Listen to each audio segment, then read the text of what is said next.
क्या आप मलेशिया 2026 में ट्रैवल करने लगे हैं? देन लिसन केयरफुली, क्योंकि काफी इंडियंस कंफ्यूज रहते हैं, उनको रोक लिया जाता है या उनका इमिग्रेशन डिले हो जाता है, not because of the visas, लेकिन इसलिए because they don't understand the entry and transit rules. तो आज की इस वीडियो में मैं एक्सप्लेन करूंगा आपको 30 day visa free Malaysia entry के बारे में, एमडेक फॉर्म कब भरा जाता है और कब नहीं भरना होता, ट्रांजिट मिस्टेक्स यूजुअली लोग क्या करते हैं जिसकी वजह से उनको ट्रबल आता है कोलालमपुर एयरपोर्ट पे। अभी मलेशिया वीजा फ्री एंट्री क्या है? ऑफिशियली वीजा फ्री है इंडियंस के लिए until 31 December 2026।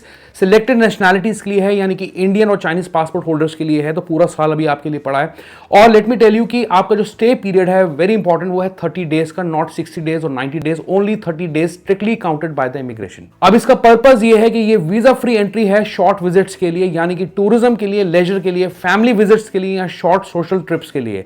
It is not valid for employment हो गया या लॉन्ग टर्म स्टे हो गया, बिजनेस वर्क हो गया या स्टडीज हो गई।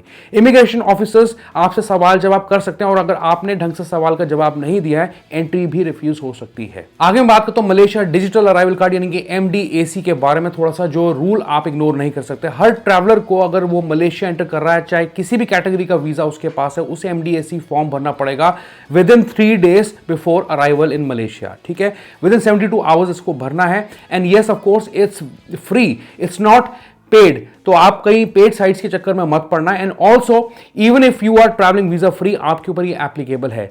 No MDAC means immigration delay और डिनायल रिस्क। ठीक है, तो इस चीज का आपको ध्यान रखना है। कैसे भरा जाता है MDAC arrival card step by step, उसके ऊपर डेडिकेटेड वीडियो है मेरे चैनल पे, लिंक इन द डिस्क्रिप्शन। अब किन किन डॉक्यूमेंट्स की जरूरत होती है अगर आप मलेशिया वीजा फ्री ट्रैवल कर रहे हैं? यानी कि पासपोर्ट की वैलिडिटी मिनिमम आपकी 6 मंथ्स की होनी चाहिए, उससे कम की नहीं हो। आपको MDAC फॉर्म भरना है, स्टेप बाय स्टेप आप वीडियो देख सकते हैं। प्लस आपको के पास रिटर्न या ऑनवर्ड जर्नी की टिकट होनी चाहिए, कंफर्म्ड, पेड होनी चाहिए बुकिंग्स, डमी टिकट्स नहीं चलेंगी। प्रूफ ऑफ सफिशिएंट फंड्स, यानी कि सफिशिएंट फंड्स की अगर मैं बात करूं, जो लिमिट आपकी रह सकती है दैट इज 50 USD आप कह लीजिए पर डे के हिसाब से, या 500 USD कह लीजिए अपने पूरे ट्रिप के लिए। एंड प्लस आपको चाहिए कंफर्म्ड होटल बुकिंग्स। ठीक है, एंड प्लस ये होस्ट की डिटेल्स, अगर आप किसी के पास जाके स्टे कर रहे हैं तो आपको इनविटेशन लेटर उनसे लेना पड़ेगा।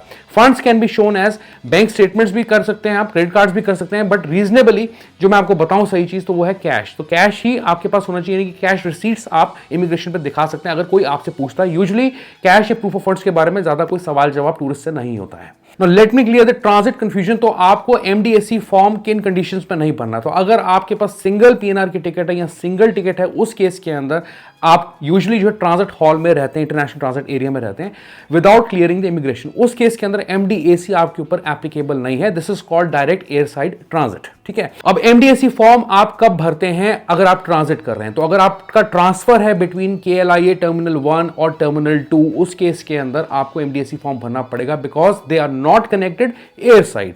दूसरा जो रीजन है, सिनेरियो हो सकता है कि आपके पास अगर डिफरेंट PNR की फ्लाइट है और आपको बैक कलेक्ट करना है to recheck in for your next flight, उस केस के अंदर आपको MDAC फॉर्म भरना पड़ेगा, बिकॉज इमिग्रेशन क्लियर होगा।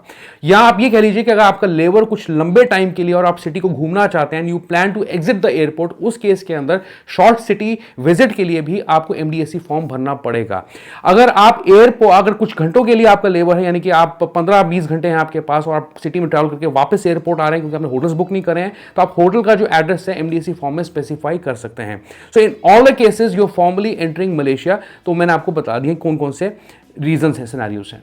ट्रांजिट विदाउट वीजा फैसिलिटी क्या होती है? क्या ट्रांजिट वीजा मलेशिया के केस में? लेट मी क्लियर दिस, ये कुछ टाइम पहले इंडियन सब कॉन्टिनेंट के लोगों के लिए होता था, लेकिन अभी ऑफिशियली सस्पेंडेड है।